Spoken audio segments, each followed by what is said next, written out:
What is going on, everybody, and welcome back to another Yu-Gi-Oh video. Today, guys, we are going to be continuing our discussion through Jump Festa 2023, as in today's video we are going to be finishing up the news from day one of Jump Festa, and this is primarily going to be going over the announcement of some cards that are going to be released in Cyberstorm Access. So without further ado, let's jump right into it. So before we actually get into the Cyberstorm Access news that we got from Jump Festa, we actually have two other things that we're going to discuss in this video that was a part of Jump Festa, but was actually not a part of the 4 live streams from night 1 of Jump Festa for Yu-Gi-Oh! Specifically from their 2 YouTube pages. Now, why these weren't from those live streams, I have no idea. In fact, I actually didn't know they actually had happened until I had saw them on Twitter, so I just decided to throw them in on the final part of this because part 2 didn't make sense with that being more focused on rush tools, and these do kind of pertain more to the main game, and the other one has to do with more figures that are going to be being made. So I just decided, you know what, let's just throw it in here. You know, it was part of night 1 and those were the only things I didn't discuss, so let's just talk about it now. And I'm not going to go over the OCG structures news in this video. I want to just put a whole dedicated video to that a later point in time, so I'm just going to let you guys know that right here and right now. I am not going to discuss that right now because that to me was big enough to where I felt like I needed to discuss that in a separate video. But going into the first thing that was announced has to revolve around the Rarity Collection set Quarter Century Edition, as we got the announcement of 2 other monsters that were going to be getting reprints in the set, as well as 25th anniversary secret rare foiling, and those 2 cards are Ash Blossom and Joy Spring and Nibiru the Primal Being. Now, I will say this, absolutely phenomenal choices to have in this set. You know, they're very well-known cards in the modern Yu-Gi-Oh! So it does make sense to give them these special rarities for the 25th anniversary. Why they weren't announced when Eldritch and Nightmare Unicorn got the announcements of them getting the rarity as well as alternate artworks, I really have no idea. Maybe it was for time constraints, we never really know, but nonetheless, it was still cool to actually hear that they will also be a part of this set and getting that special rarity as well. And the other announcement that we're going to be going over as well is that we actually got the announcement of more monster figures that are going to be coming up as well. Now, these cards have not actually gotten full figurines yet. These are just basically a lineup of cards that will be getting figurines as well. And the 6 cards, yes, there are 6 cards that are actually getting these figurines. The 6 of them are Sky Striker Ace Ray, Sky Striker Ace Rose, Briannak Dragon of the Ice Barrier, Gemini Elf, and Apprentice Illusion Magician. So yeah, very interesting lineup. The fact that they're getting 2 striker cards, some figurines, is a little interesting, but I guess to be fair, they also had 4 Charmers getting figurines as well, so I guess it does make sense to give Ray and Rose their own figurine as well. I don't know, I do think it would have been nice if we kind of saw a different archetype get their own figurine, but I do like Ray and Rose, so it's still pretty cool to actually see them get their own figurines as well. And then Briannak, very well-known card. Gemini Elf, an old card, but it was actually a pretty popular card back in the day with its 1900 attack stat line. And an Apprentice Illusion Magician, a very great artwork card, and to see it go into figurine form is going to be phenomenal as well. But that was all of the news that we did get that was not a part of the live streams, so let's get into the Cyberstorm Access news. So the first batch of news that we did get for Cyberstorm Access has to revolve around new support for Teller Knights and Constellars. It seems like we're going to try to go the full distance in connecting Teller Knights and Constellars. Now, technically this archetype has always been connected, but to be fair, the only card that really connected them together was the Teller Knight Constellar Diamond, and that was basically it, unless I'm completely missing something else that connected it, besides obviously, you know, just the design of the deck itself just makes it seem like they've always been connected. I mean, hell, look at Constellar's name, Constellar, Teller, I mean, you kind of had a feeling that these two were connected, but they weren't directly connected. They always try to kind of keep it separate, but it seems like they're going to try to go the full distance in trying to combine the archetypes together, which is pretty cool. But getting into the first card that we're going to be discussing is Teller Knight Lyra, a level 4 light warrior effect monster with 1200 attack and 1600 defense, and this card is always treated as a Constellar card. You can only use the first and second effect of this card's name each once per turn. If a Teller Knight and or Constellar monster other than Teller Knight Lyra is normal summoned to your field, you can special summon this card from your hand. If this card is summoned, you can add one Teller Knight spell from your deck to your hand. So this card's actually pretty cool. The first effect to be able to special summon this card from your hand by just normal summoning any other Teller Knight or Constellar monster that you have is pretty solid in my opinion, especially since with this deck being focused around Xyz summoning, being able to easily get your level 4 monsters out into your field so you can go into any of your rank 4 plays is really solid in my opinion. And then the second effect to be able to go and search for any Teller Knight spell from your deck to your hand is pretty cool as well. I don't know if this effect will be that relevant because there isn't really too many good Teller Knight spell cards for the archetype. And another thing too is that I do think it's weird that you can't search for any Constellar spell cards. I don't know why they only let you search for Teller Knight spell cards, but I digress. I do think it's a pretty cool effect. I mean, just being able to search for anything is pretty nice, though like I said earlier, there isn't really too many good Teller Knight spells, but there are some pretty decent ones, so I can see this effect being somewhat relevant, but I don't know. For me personally, when it comes to this card, the first effect is what makes this card very important in my opinion. So with that being said, the next card that we're going to be discussing is Teller Knight Altia, a level 4 light warrior effect monster with 1700 attack and 1300 defense, and this card is always treated as a Constellar card. You can only use the first and second effect of this card's name each once per turn. If this card is summoned, you can target cards on the field up to the number of light and dark Xyz monsters you control, destroy them, and the second effect, if a Teller and or Constellar monster other than Teller Knight Altia is special summoned to your field, you can special summon this card from the graveyard. Also, you cannot declare attack for the rest of this turn, except with Xyz monsters. So this card is pretty interesting to say the least. The first effect is pretty cool to be able to just target cards on your opponent's field and being able to destroy them depending on the number of light and dark Xyz monsters they control is pretty cool. Obviously you already had to have kind of built up your board a little bit, but what's kind of nice about it when you kind of look at the second effect is that if you just summon any of your Teller or Constellar Xyz monsters to your field, you can summon this card from your graveyard, and since it's summoned, you can at least be able to target one card in their field and be able to destroy it. So you can kind of see some synergy with these two effects. So maybe you can Foolish Burial this card to the graveyard, bring it back after you summon one of your Xyz monsters, or if you want to summon multiple Xyz monsters so you can get multiple pops, is pretty cool in my opinion. The only thing with this is that this card cannot declare an attack, or any cards cannot declare an attack for the rest of the turn except for Xyz monsters, which that isn't really too relevant. Again, these decks are more focused on Xyz summoning more than anything, so you're just going to only be using Xyz monsters anyway, so this whole part where no other monsters can attack except for Xyz monsters is very irrelevant. So overall, pretty cool card. I don't think it's as good as Lyra just because of the fact that you do have to set up a little bit more in order to be able to use these effects, but I still think this card is pretty good in my opinion.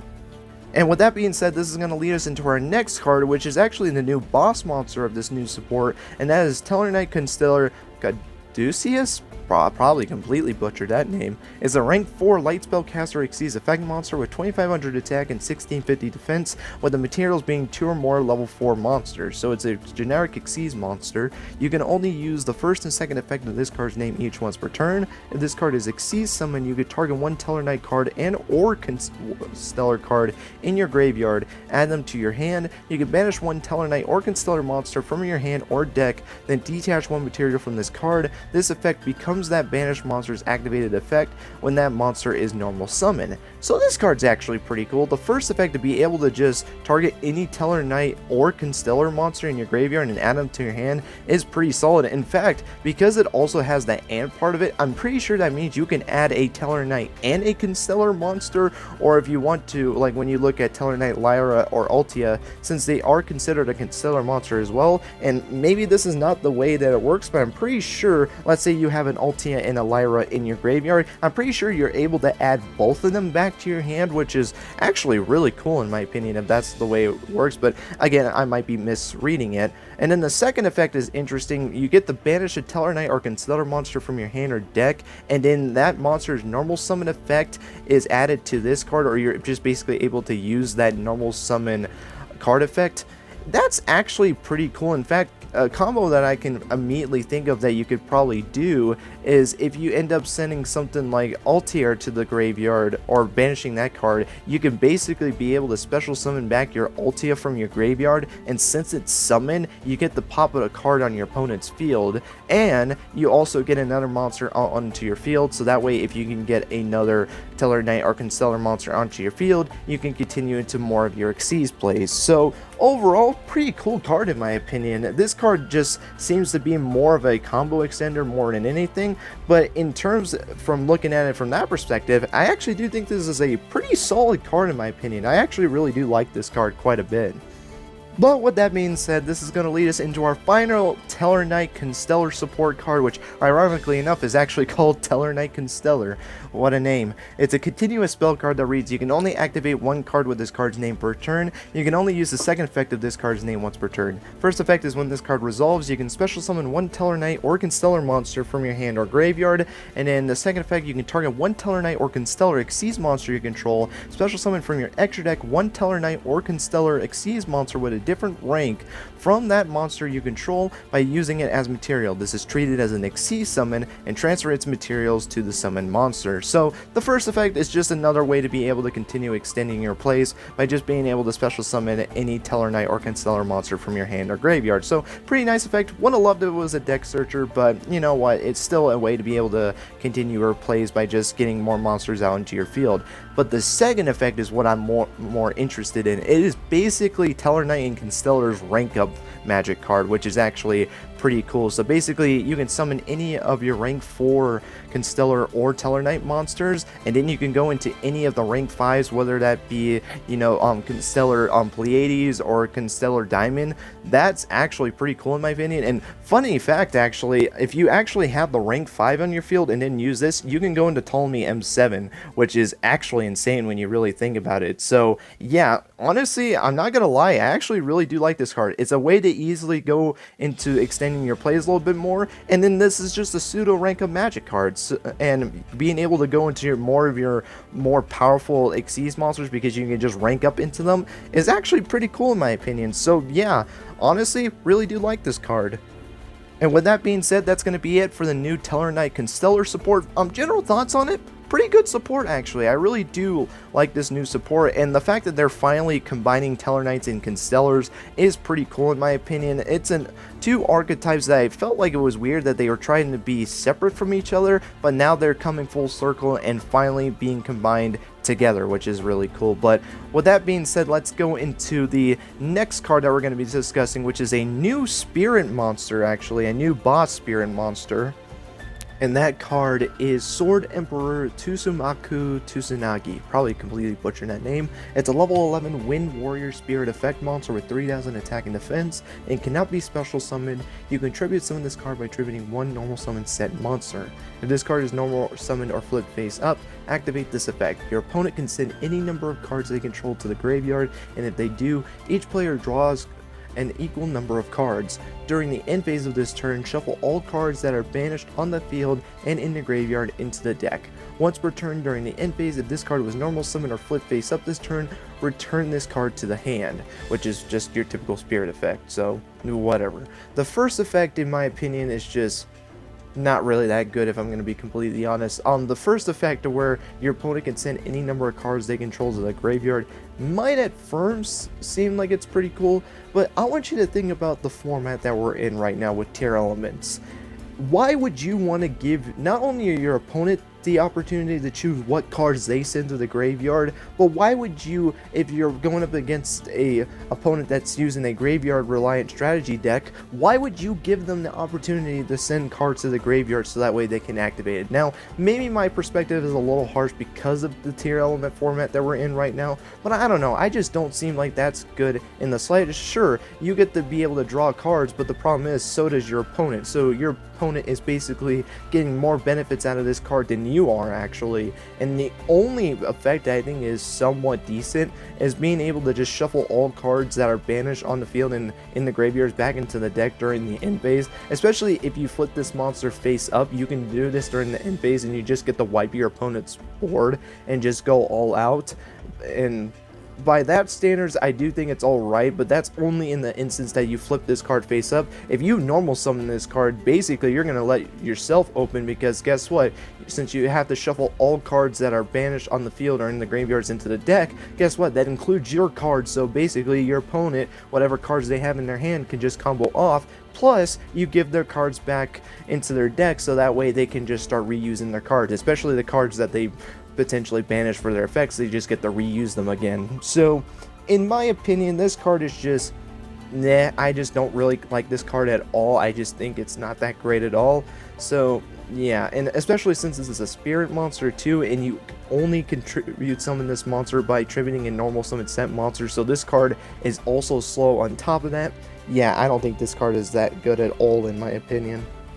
But with that being said, guys, let's now get into the final batch of cards that we're going to be discussing in this video from Night 1 of Jump Festa, and that is for the new Sulfacord support that will be released in Cyberstorm Access. And the first card that we're going to be discussing is Grand Sulfacord Colia, a Link 3 Light Fairy Link Effect monster with 2700 attack, and the link markers being down left, down, and down right, and it requires 2 or more monsters, including a pendulum monster. It has 3 effects, the first one being gains 100 attack for each face-up pendulum monster in your extra deck. Second effect is activated card effects of pendulum monsters this card points to cannot be negated. And then the third effect, once per turn when your opponent activates a card or effect, you can special summon one Sulfacord card with an odd pendulum scale from your pendulum zone to your zone this card points to, and if you do negate the activation, then you can add one Sulfacord pendulum monster with an even pendulum scale from your deck to your extra deck face up. So this card I actually do like quite a bit. The first effect, to be able to get an attack boost, is pretty cool, and especially with the third effect allowing you to easily get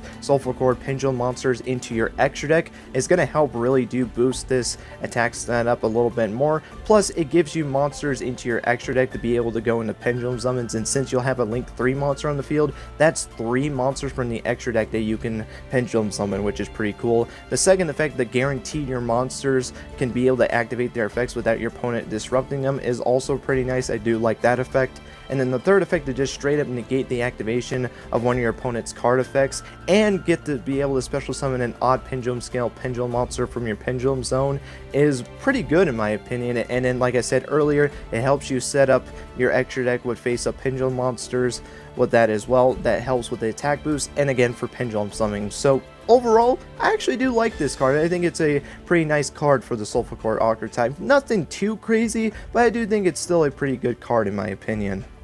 So with that said, let's get into the final card of this video, which is Sulfacord Symphonia, a quick play spell that reads you can only activate 1 card with this card's name per turn, and the first effect is apply these effects in sequence based on the number of face-up Sulfacord pendulum monsters with different names in your extra deck. If you have 3 or more, all Sulfacord pendulum monsters you currently control gain attack equal to their own pendulum scale times 300 until the end of this turn.